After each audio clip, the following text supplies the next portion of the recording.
ঘাটালে flood centre সেই বাম আমলে তৈরি হয়েছিল, কিন্তু ফ্লাড সেন্টারের হাল দেখুন। এমনিতেই এই অবস্থা, এই ফ্লাড সেন্টারে শেল্টার নেবেন কি করে মানুষ? সেরকম পরিস্থিতি তো নেই এখানকার।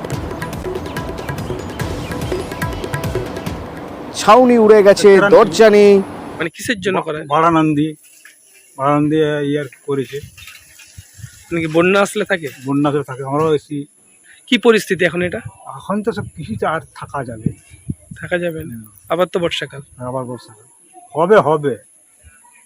কিন্তু তাহলে যদি আবার বন্যা হয় তাহলে থাকবেন কোথায়? এবার থাকবো কোথায়, ওরা চিন্তা ভাবনা করতে হবে, পুরো তিরপল খাটিয়ে থাকতে হবে।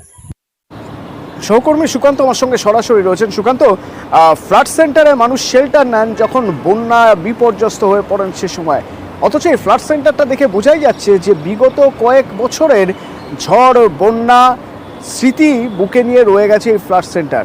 কখনো কোনো ঝড়ে হয়তো ছাউনি উড়ে গিয়েছিল, কখনো কোনো ঝড়ে হয়তো দরজা ভেঙে গিয়েছিল, যা আজও সারানো হয়নি। এই হাল যদি হয়, এবছর যদি আবার নতুন করে বিপর্যয় হয়, সেই বিপর্যয়ে মানুষ এই ফ্লাড সেন্টারে কীভাবে শেল্টার নেবেন?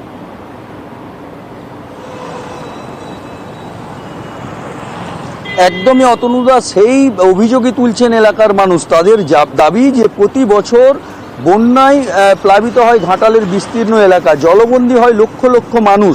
আর সেই মানুষের সুবিধার্থেই তৈরি করা হয়েছিল বাম আমলে এই ফ্লাড সেন্টার। যেই ফ্লাড সেন্টারে ওই এলাকার প্রায় 10 থেকে 12টি গ্রামের মানুষ আশ্রয় নিতেন, কিন্তু সেই ফ্লাড সেন্টারের এমনই করুণ অবস্থা যে তার ছাদ উড়ে গিয়েছে ঝড়ে এবং দরজা ভেঙে গিয়েছে। মানে এক কথায় বেহাল পরিস্থিতি।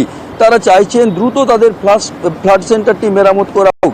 অবশ্যই দ্রুত এই ফ্লাড সেন্টার যাতে সংস্কার করা হয় তার জন্য প্রশাসনিক বৈঠক করেছেন এবং আশা করছেন খুব শীঘ্রই এই ফ্লাড সেন্টারকে মেরামত করে আবার মানুষকে, অর্থাৎ বন্যা কবলিত এলাকার মানুষকে রাখার জন্য উপযুক্ত ব্যবস্থা নেওয়া হবে।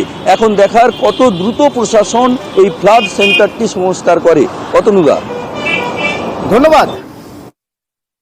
যেগুলো আছে, যেগুলোকে আমাদেরকে ফার্স্ট ট্র্যাকে কাজগুলো শেষ করতে হবে, সেটার জন্যই আজকে মিটিংটা ডাকা। এবং এই যে তুমি যেটা বললে, এরকম অনেক 8-10টা জিনিস আছে যে টপিকটা আজকে উঠবে এবং তাড়াতাড়ি টেন্ডারটা ফ্লোট করে যেন এই মেরামতের কাজ বা নতুন কিছু যদি লাগে ফ্ল্যাট থেকে বাঁচার জন্য, যেটা 2-3 মাসের মধ্যে যেটা আমাদের কাজে লাগবে, সেটাকে আজকে মাথায় রেখে মিটিংটা রাখা আজকে।